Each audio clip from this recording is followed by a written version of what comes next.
a 2, a 3, a 4.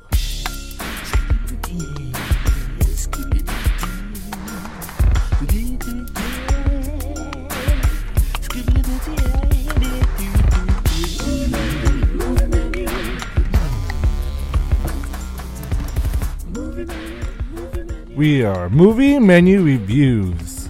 We have nothing better to do today.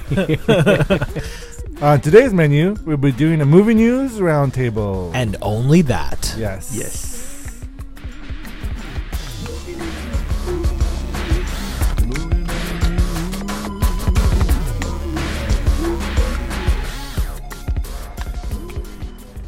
Welcome, ladies and gents. I'm Dan the Man Muñoz, host of Movie Menu Reviews, your weekly movie news and reviews podcast, live on Facebook. Thank you. Facebook. Welcome. Hi. Sorry you weren't here last week, but we figured there wasn't really anything being released, so we decided to take a little mini vacation. Well, we kind of stood you up. Well, and we brought some flowers. To be fair, right? This is the lull after Thanksgiving. People go to Black Friday, don't actually go watch movies as much, and so of course there's not any good movies coming out.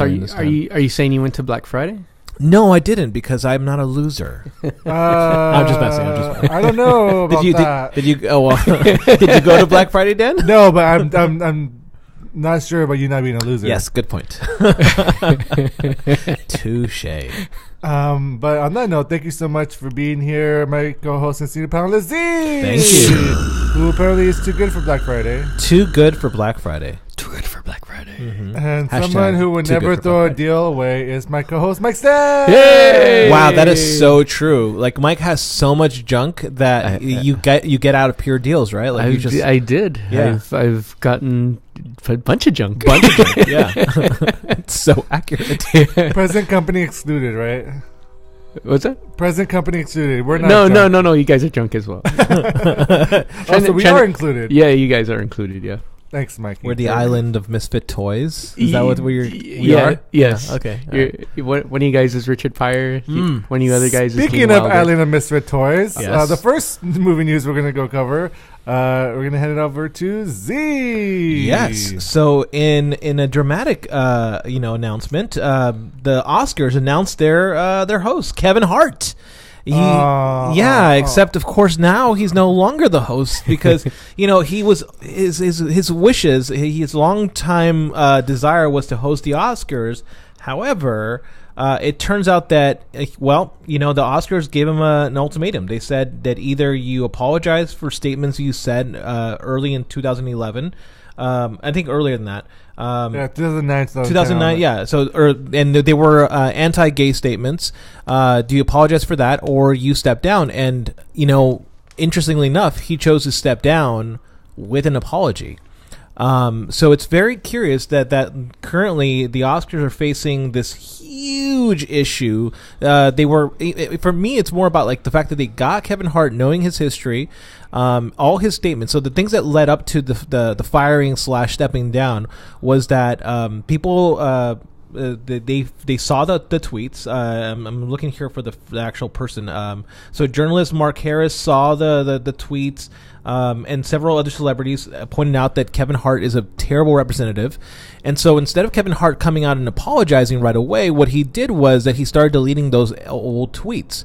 Tweets that had said things like, and this is a quote here, "Yo, if my son comes home and tries to play with his my daughter's dollhouse, I'm going to break it over his head and say in my voice, stop that gay." Things like that. Or I think one of the most harsh ones was Hart saying, a picture looks like a gay billboard for AIDS. So there's several nasty things that he posted online, and of course what he did instead of apologizing right away is that he tried deleting the proof.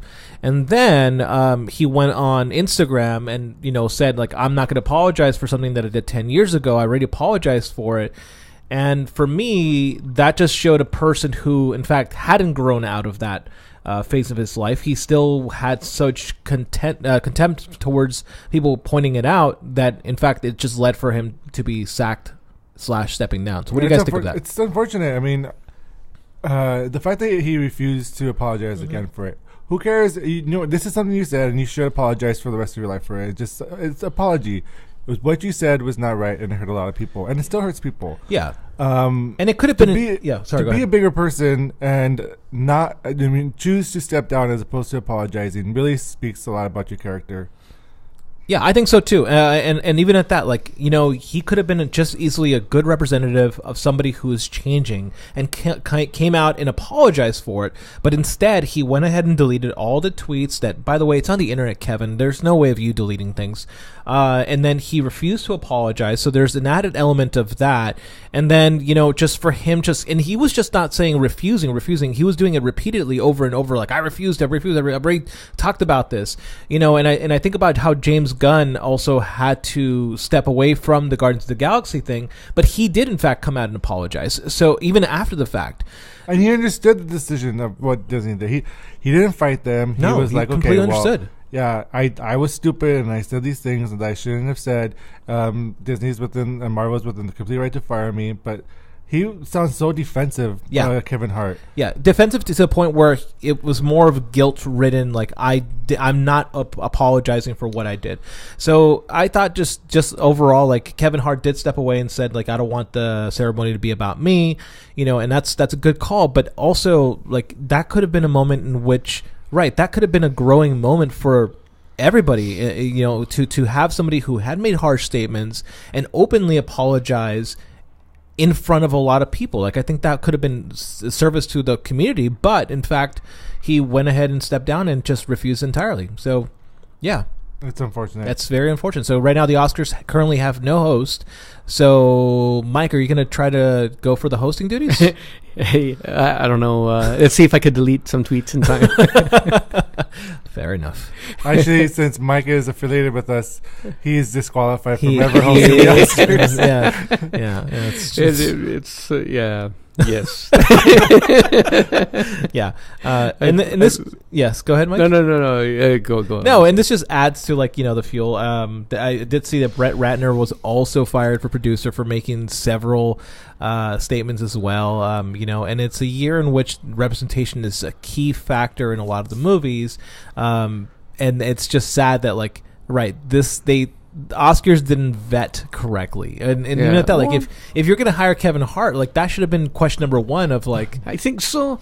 It's the interesting thing. So I think everybody has to accept that the climate's changed in terms of, like, social media and how they're giving validity to 10-year-old tweets and stuff like that. Yeah. So I think at this point it could probably be the job of like a celebrity's publicist now to basically have to clean all their tweets as far back as it could possibly go before they even do anything now. And I think that's unfortunately the reality of how it is now, especially if they get to be truthful, the unfortunate reality is they shouldn't have said those stuff to begin with. That's definitely true. And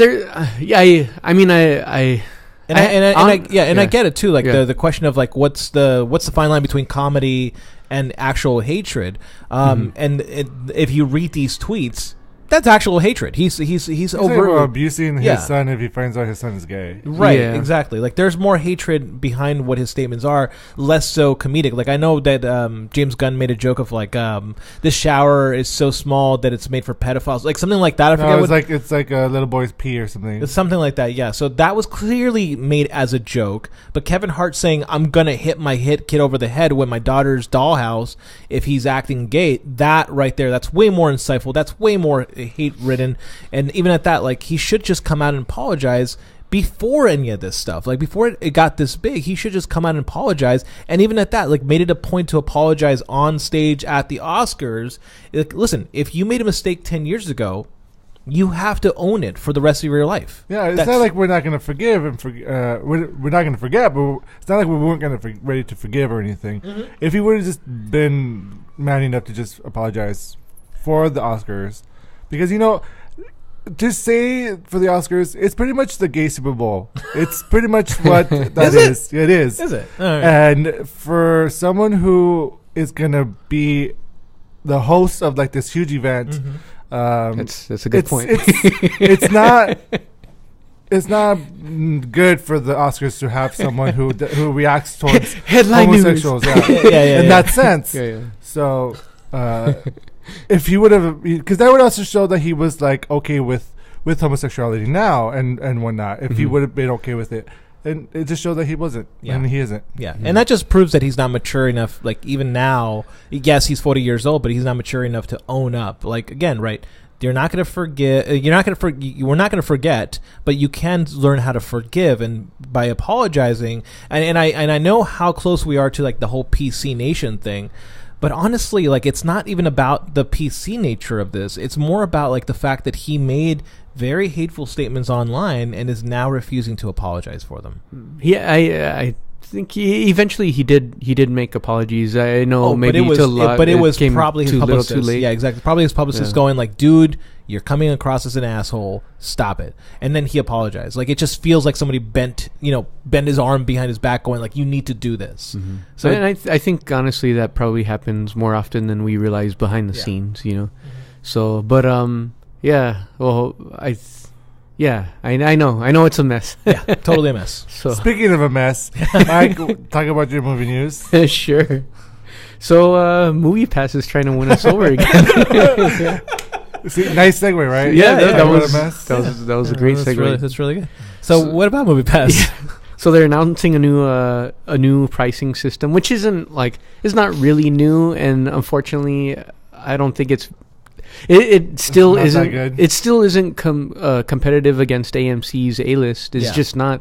AMC A-list, which if you're aware, it's $20 a month, and you basically are allowed to see 3 movies a week, or basically 12 movies a month. It could be 3D or it could be 2D, 3D. I'm sorry. Go ahead. No. But what I want to say is right now is to speak out about how we also need to apologize. Unlike Kevin Hart, we own it because we kept on saying that you should get MoviePass, Well, and I now mean- we have to apologize because MoviePass sucks so bad. It's just a sad notion that I mean, MoviePass was great in the beginning, though. totally. So basically what's knocked it out has the AMC A-list, and so what the deals are right now is super complicated. I mean, I shouldn't say super complicated. It's a multi-tier system. Yes. Ranging from $10 a month to $25 a month. Except if you're in like the main cities, then you have to get the premium passes. Yeah, right? and it's very the tier systems are very specific, and I think that's the nature of why they've been struggling so much to begin with. Is the lack of simplicity of just using it. So where an AMC A-list where all you need to do is scan your Stubbs card, like a credit card, whereas on MoviePass you got to use your MoviePass app and all this, and then they Send treat pictures. Yeah, they treat you like a criminal. Like you have to show evidence that you're not stealing something, and it's just really offensive. It's offensive to use, sadly. And there's no real easy way of explaining why MoviePass fell apart. But the fact that they're trying to do this now new tier thing is not going to win anyone back. Well, the reason they fell apart is because they owed $1 million and they couldn't pay their bill. That's also a reason why they didn't do well. Yeah. Yeah, if I'm not mistaken, I think they're like over 20 million In debt. in debt. That's crazy. as of right now. So No. They're 137.2 million in debt. I'm sorry. Technically, that's over 20 million. So you're not wrong. Your math is correct, Mike.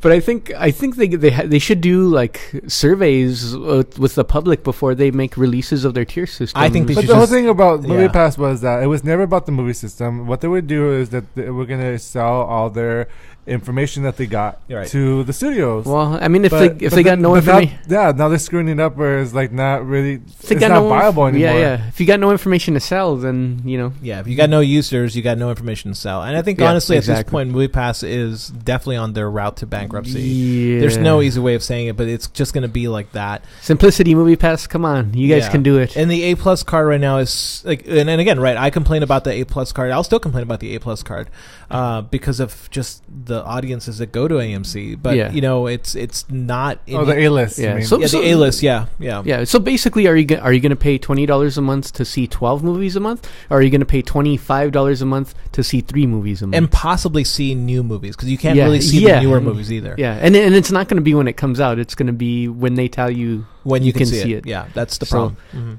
Yeah, Hey, that's but the you can gist see of it. IMAX 3D now. Hey. Eventually, maybe. Well, they'll let you know when you can. no, the top 10 you can, but Yeah. Maybe again, Yeah, maybe. maybe. On that note, something that we do want to see in IMAX and 3D, at least I do, is the new Captain Marvel movie. Not in 3D, but in IMAX, sure. Yeah, I'll see it in 3D, Yeah. sure. Okay. Now, the new trailer was released, and we see Carol Danvers, a.k.a. Brie Larson, as the character of Carol Danvers, Captain Marvel. What did you guys think about the trailer? It's fun. It was fun. I enjoyed seeing the special effects of her twirling in space. I actually feel like the special effects look rather lame. Like they need to really take a couple of passes after us. It always kind of looks like that, though. It looked very like it looked like they grabbed images straight from the comic book. They do. It does look like that. So I do like how they gave her the mohawk with the helmet. That is really cool. That was fun because she got too much hair and it just pins it upward. It's a very and she's got that Super Saiyan move where she like goes full Super Saiyan. Sorry, I don't. But yeah, Dragon it's Ball. His Dragon Ball Z thing going on. I think it's an interesting narrative. I think that they're going to play a little bit with memory. It's going to be a little bit like Memento, I feel like. And of course they I agree. It's probably going to be like Memento. And I like how they of course do the line in is like, I'm not going to fight the war for you. I'm going to end it. And what movie just ended last year? Right, Avengers Infinity War. Yeah. So it's like it's a good setup. It's a good setup. Because we all know that Captain Marvel is a Deus Ex Machina of the Infinity War. She is. But we'll talk about we'll talk about later. That. But here's the thing though. Like I find it interesting because the Skrulls in the comic books are always painted as a villain, and in this movie, there's a quote in the trailer where she says, so the Kree are like the heroes or whatever he says. Yeah, he talks about like so they're the good guys, and she goes on to explain like they're the good guy heroes, the warrior heroes, something warriors. Yeah, and whenever you hear a good guy say that, you know that there's wrong information there. You know what I mean? Like that's a good way. Like you don't. Yeah, I already have some theories about some stuff. I do. So I wonder if like this is not going to be like the Skrull invasion per se. This is going to be like the seeds of the Skrull invasion because Captain Marvel doesn't understand the ramifications of what she's doing in this movie. So not to give too much away, but I say keep your eye on Jude Law's character. I think so too. Yeah. So Jude Law. What's your theory, Dan? That's it. I don't want to just keep an eye out on Jude Law's character. In case we're spoiling anything, we don't want to say anything. But I do feel like Jude Law isn't who he says he is. I agree. Yeah, I agree. Yeah, yeah. Also, who? Never mind. That's a terrible transition. That was not a smooth segue. Speaking of Infinity War. Speaking of liars. The new Avengers, not Infinity War Part 2, but the new Avengers trailer came out, the teaser. Yeah. Which I feel like they can't really release too much of information because it's like, what can they release really? So now we do know that the title is now Endgame. Yes. So it's Avengers. Which is funny because that got leaked because one of the sound engineers had put it in their resume and then he'd removed it. And so then now we know for a fact that. But also, Joe and Anthony Russo, they had that picture where it was like in the middle of the set, of the stage booth or whatever, or sound booth or sound stage. There you go. And you look really closely and you can see the title. And if you really look now, it says Endgame. Oh, does it really? Yeah. Oh shoot! I need to see it. So all the sound guys are screwing it up. Totally. No. It's like they use furniture to spell out this stuff, but it's very like. So this is intentional. Yeah. Okay. Wow, I need to look at that. So picture. now that we know that Endgame is like, okay, because there was like an E at the beginning and there's like another E at the end, and then you kind of make out. I remember seeing that. Yeah. Okay. It's like an image that I think Anthony Russo tweeted. That's really annoying. So it's basically this is like intentional leaks. Yeah. Okay. Well, and you would have to. Of it's course. like fun little things. Yeah. Well, I'm sure everything that's happening right now is being analyzed like crazy. Oh yeah, totally. Look at this trailer. Yeah. So let's talk a little bit about the analysis. So let's analyze this trailer a little more. Yeah. So what did you guys think about Endgame? So I think that what's clear from watching this is not going to take place directly after. You're going to have some time that has passed. I think it takes place pretty much right after. It doesn't seem that way. No, it doesn't. It does seem like there's been a lot of time, and there's actually a comic book. Not like it's not going to pick up. I don't think 5 seconds. That's what I mean. Yeah, because I mean clearly, Captain America shaved his beard. He didn't do that over one day. He was like depressed, and he's like, shave my beard. Or maybe the beard fell off because of the snap. It was one of the things to go. Later on, we see it go dusted. It dust right off of his face. That's how powerful Captain America is. He didn't get dusted, but his facial hair did. I wish I was good enough in Photoshop. Yes, it would be better than Superman's mustache. Anyway, that's true. But yeah, it looks like the movie is going to be dealing with a lot of the aftermath of what happened. Yeah, I'm looking at the picture now, and clearly it spells Endgame. That's really annoying. So it's just an issue of the movie's going to be taking place after you're dealing with a lot of ramifications. I love the inclusion of Hawkeye as Ronin. Because we always wondered during the first Infinity War where he was at, and clearly he was out battling ninjas. And it looks really cool. I feel like they don't tell you much on intention. Well, yeah, they can't. They can't really, but they at least tell you where are all the characters, where all the pieces are currently at. You have Iron Man in space with Nebula. You have Captain America with Black Widow and Hawkeye and Bruce Banner, and Ant-Man apparently shows up. So they're all, and that's the team that they're working with. So it just looks very... Well, it gives us a big question too, though, because if you saw, spoiler, if you haven't seen Ant-Man and the Wasp, Ant-Man at the very end of the film gets stuck in the quantum zone. Yes. Quantum realm. So the question is, how do you get out? And talk about also when Captain America or Steve Rogers was like, wait a minute, is this an old footage? So I wonder what the timestamp on that footage is at the end, because I wonder if it shows some type of time traveling. Yeah, because we're definitely going to be talking about time travel in this movie. From what I understand, they're also going to be talking a lot about the multiverse, which I'm super excited about. Because once you introduce multiverse, you can introduce the X-Men and Fantastic Four, so you can do a lot of work with that. So I feel like this movie, while I know that the Russos are going to try to keep make it one movie, there's going to be hints and elements of other where the next phases go. So this is a theory that I don't think is going to happen, but I would think it's freaking awesome if they did this.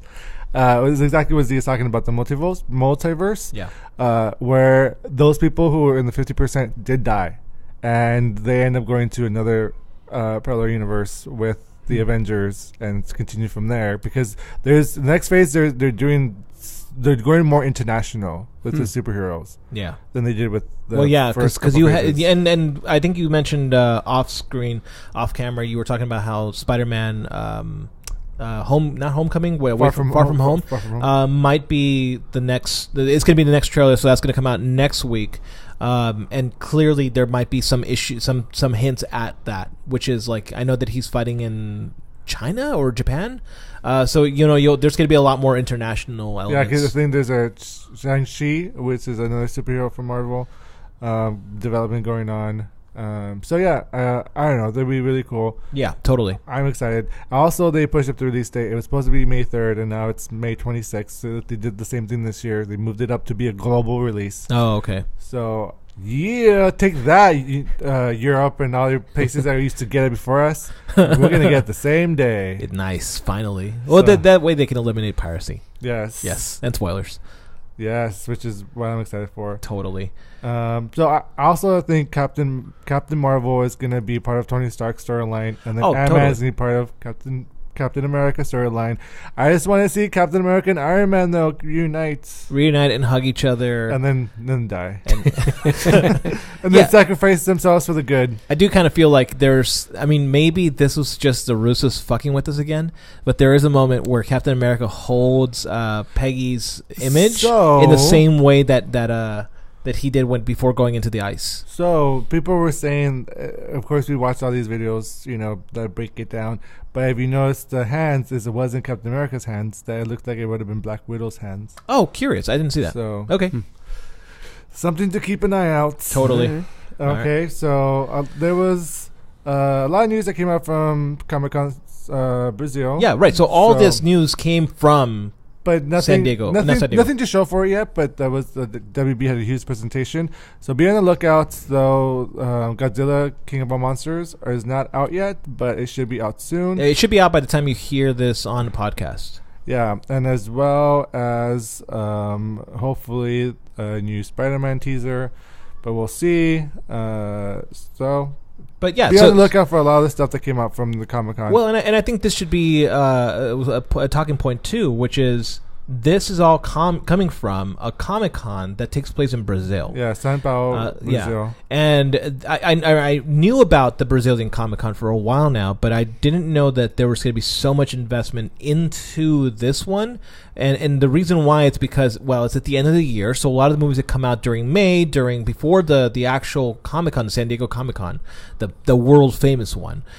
This is a good show place for them to display all these things. And I remember Venom was actually premiered. The trailer was premiered here as well. So it's just curious. Men in Black International, which is the one with Chris Hemsworth and Tessa Thompson, right, also premiered there. Yeah, so keep an eye out. This is going to be the next Comic-Con for sure that people are going to want to go to. Sadly, it's not the LA one. But at the very least, it is another one where people can go to and attend without, having to line up for days. All right, guys, this is our new mission is to go to this Comic-Con. We're going to Brazil. We're going to Brazil. We have to. Yes. CCXP. Yes. So on the final news, we have the nominees for the Golden Globes. The Golden Globes. So the Golden Globes animation came out this week. The worst award ceremony ever. Yeah, we're not huge fans of it. It's not the Oscars. Well, it's because it gets bought out so quickly. There's so much money involved in the Golden Globes that people know who's gonna win because of whoever spent the most money on it. Well, it's the Hollywood Foreign Film. Hollywood Foreign Press Association. Yes. So it's not like these are just critics. They're not like the Oscars are people who make the film. Yes. So those are like producers, actors, writers, directors. They're part of the Academy. Yes. These are just their people, press. The press. Who can be bought out very easily. It's very interesting. Watch Adam Ruins Everything explaining the Golden Globes. It's really good. So on that note, we're gonna cover the nominations. Yes. So what I want to do is I want to talk about. Now I'm sure we have not seen every single film that's nominated, or So let's talk about which film after I read the nominations, which film we want to win and which film will win.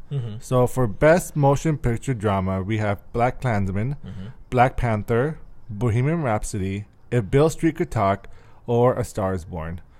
Between those five, which one would you guys want? Which one do we want to win? Yeah. I'm going to say I want, and I believe Black Panther's going to win. I want Black Panther to win, yeah. but I think A Star Is Born is going to win. You think so? Yeah. But it's not that good. It is right now. It is talked about a lot. You're right. Yeah. But it's the golden child. But I kind of do feel like there is hints at like if for example, trust me, I always win these things. You always win these things. But if the Golden Globes are all about money, then I feel like who has the most money right now? Disney does, and I feel like they can push for a lot more of that. And if what would happen to the Marvel Universe, Cinematic Universe, if they got a Golden Globe award? Now, I am hoping that it wins, but it's not. But I'm hoping because at least that it's nominated, it gives it hope for the Oscars to be nominated for Best Picture as well. I agree. Mike? Yeah, I honestly don't know. I don't know. Which one do you want to win? Which one do you think is going to win? It's so easy. It's like not even hard. You just guess. There's no money, or if I will punch you in the face if you get it right. How about that? Oh, that's a great deal. No, it's I don't think. Okay, which of these? I think I agree with Dan that most likely A Star Is Born will win. Yes. There's a few of these movies I still haven't seen that I really want to see before I can say which one I want to win. Got it. Okay. Well, say which one. That I haven't seen that I want to see. He's gonna go If Beale Street Could Talk. Moving on. Maybe. Okay. Maybe. All right. I'm disgusted, Mike. So disgusted by you.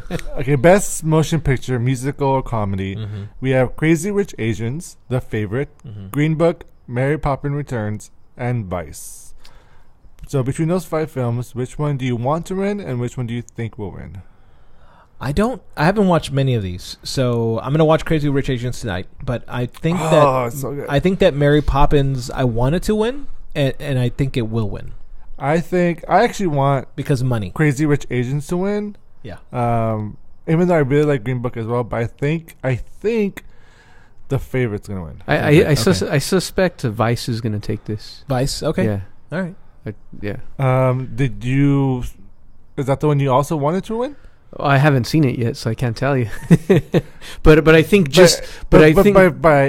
But so when I mean you want it to win is because it's a film you really want to see as well. Well, I mean, it is a film I really want to see, but it doesn't necessarily mean it may or may. I don't feel like it. You Yeah, make it so complicated. I feel like I'm trying to be the movie pass of. You're being so terrible. Yeah, I'm gonna say that Christian Bale's probably not gonna be able to. Do I need to show you my stubs or something? Yes, evidence. I need proof. Best performance by an actress in a motion picture drama. We have Glenn Close from The Wife. Yeah. Lady Gaga, A Star Is Born. Nicole Kidman, Destroyer. Melissa McCarthy, Can You Ever Forgive Me? Rosamund Pike from A Private War. I think Lady Gaga is gonna get it, though. I would prefer anyone else. Okay. You say like she's who you want, and she's no. She's not who I want. I want anyone else to win, but I think she's gonna win. Okay, I think that she's going to win, but I want Glenn Close to win. And you know what? I'm going to say Glenn Close might actually win. I haven't seen The Wife, but I've heard nothing but splendid things about Glenn Close and her ability just to reflect emotion in her face. And so I think she might actually also be a lead contender in this. Yeah, Glenn Close can easily take this. So Yeah, I'll say Glenn Close as well. Thank you. Okay, best performance by an actor in a motion picture drama. Bradley Cooper, A Star Is Born. William Dafoe, At Eternity's Gate. Lucas Hedges, Boy Race. Rami Malek, Bohemian Rhapsody. John David Washington, Black Klansman. So who do you want to win and who do you think will win? I haven't seen A Boy Race. You've seen it though, right? Yeah, Dan? yeah. I want that to win, and I think that's also what's going to win. I think Bradley Cooper is going to win, but I would want Rami Malek to win. He's not that good in it though. Rami Malek? No, I'm talking about Bradley Cooper. Oh, no, but A Star Is Born is I know, the more film. likely. Actually, I disagree. I thought Bradley Cooper was actually pretty excellent in this film. Yeah. But I would love Rami Malek to win. Okay. All right, Mike. Lucas Hedges' agent is pretty amazing. He's been in a lot of stuff these past 2 years. Yeah, and just to think, right? He started up in the X-Men First Class movies. Yes, he was Havoc. Yeah, hopefully he takes it. You know, I hope he takes it. You're gonna look it up, aren't you? I am gonna look it up. All right. Do you want me to go for the different hedges? It's a different hedge. Yeah. You're gonna be wrong. Best performance by an actress in a motion picture, musical, or comedy. We have Emily Blunt for Mary Poppins Returns. Mary Poppins Returns. Yes. Olivia Colman from The Favorite. Elsie Fisher for 8th Grade. Charlize Theron for Charlie, and Constance Wu for Crazy Rich Asians. Okay. So who do you want to win? And who do you think will win? I want Olivia Colman to win because I love her and everything, but I think that Charlize Theron's going to win this. Charlize Theron was great. Yeah, totally. Yeah. I wasn't a huge fan of the film itself. I'm just thinking about money and how much money is behind most of these films, and I would say that Tully might actually take it because there's more money behind that. I think I would actually want Constance Wu to take it, but she's not. I think Olivia Colman's going to take it for The Favorite. Yeah, you think so? Okay, yeah. Cool. What should be the next one? And was I right about Lucas? I haven't looked it up yet. All right, I'll look it up. Best performance by an actor in a motion picture, musical, or comedy. We have Christian Bale for Vice, Lin-Manuel Miranda for Mary Poppins Returns, Viggo Mortensen for Green Book, Robert Redford for The Old Man and the Gun, and John C. Reilly for Stan and Ollie. All right, guys. Who do you want to win, and who do you think will win? I want to make sure that I'm winning right now between you and I and the hedges. Wait, I'm sorry. What was the nomination again? So Christian Bale for Vice, Lin-Manuel Miranda for Mary Poppins Returns, Viggo Mortensen for Green Book, Robert Redford, The Old Man and the Gun, or John C. Reilly, Stan and Ollie. Well, we all know that more makeup equals more nominations, so I'm going to say John C. Reilly. That's going to be my bet. John C. Reilly. What do you think, Mike? Are you going to go with the legit weight gain for Viggo Mortensen in Green Book? I think Viggo Mortensen should win it, and I think he.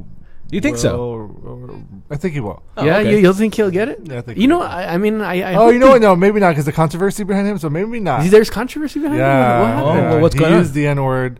Oh, really? Yeah. Wow. I'm going to go with Christian Bale. When did that controversy happen? Recently. Oh, jeez. Okay. Well, all right. What's the next nomination, Dan? Since you keep on trying to disprove me here. Damn it, I think it's right. Lucas Till. Damn it! You're right. I knew it. All right, I should have punched you in the face. He would have been a little kid, right? If it was X-Men, he would have. I don't know. All right, moving on. What's the next one? Wait, did you guys pick yours? Yes. Oh, you said John C. Reilly. You were so focused on disproving me correctly. Thank you for that. That you weren't paying attention. Yeah, I don't know. It's all like 3/5 of the movies are just like people gaining weight. Okay. Pretty much.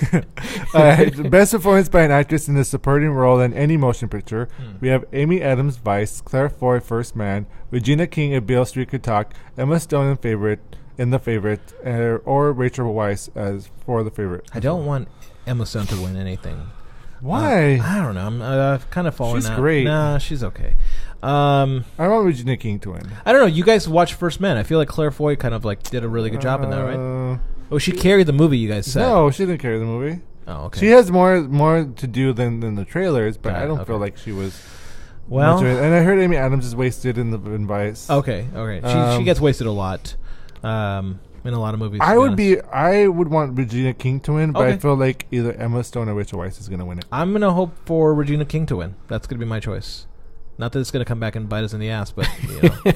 But is that who do you want that to win? And you also think they're going to win? Totally. Okay. And clear the crowd behind me agrees. So, okay.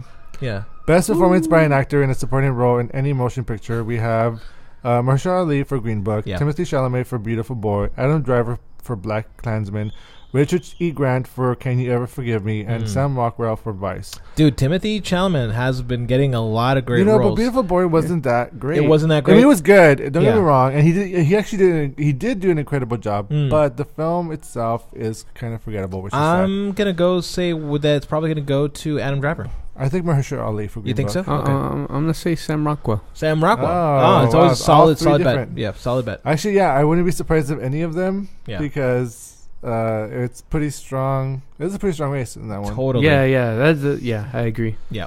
So best director in a motion picture, we have Bradley Cooper for A Star Is Born, Alfonso Cuarón for Roma, Peter Farrelly for Green Book, Spike Lee for Black Klansman, and Adam McKay for Vice. Which is funny that Alfonso's in for best direction because his movie is nominated for best foreign film.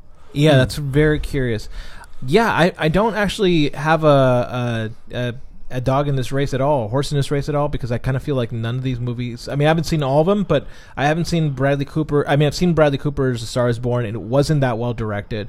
I haven't seen Peter Farrelly's yet, but I'm looking forward to it. I thought Bradley Cooper did a good job directing it. I thought the editing was super Lady choppy. Gaga was something to less to be desired. I just kind of feel like the editing in that movie was really badly done, and because of that, that's the director's job. But I feel like Alfonso Cuarón, that's not.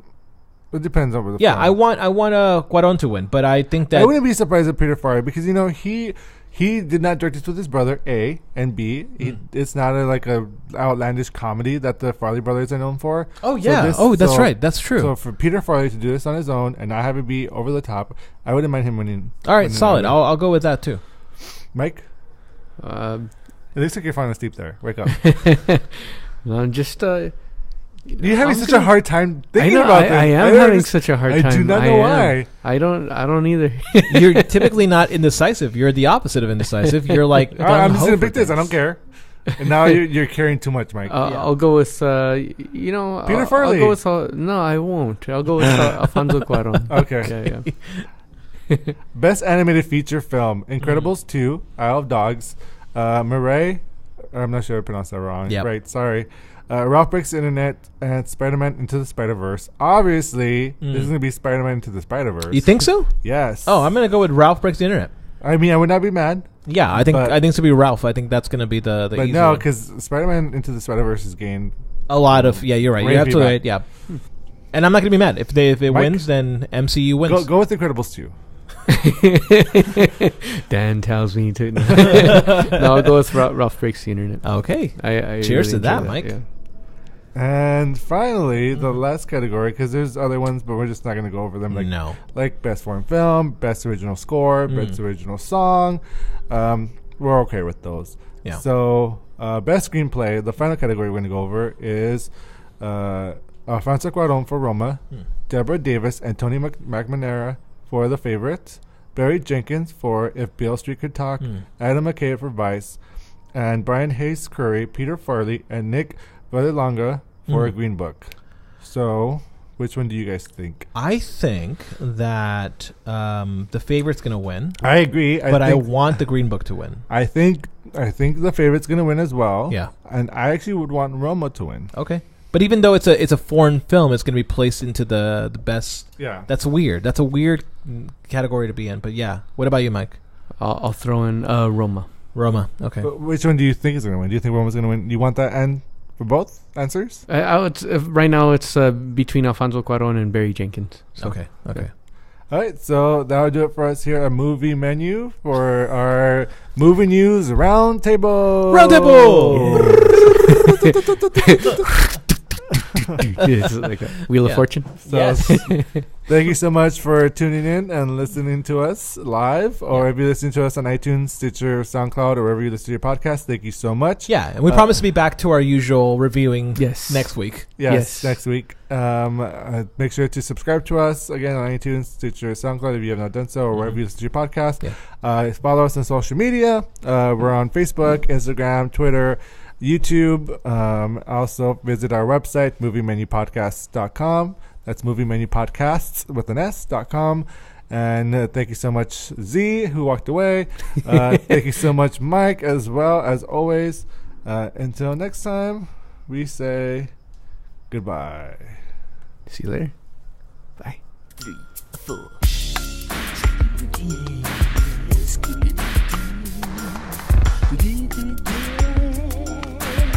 Scooby-Doo,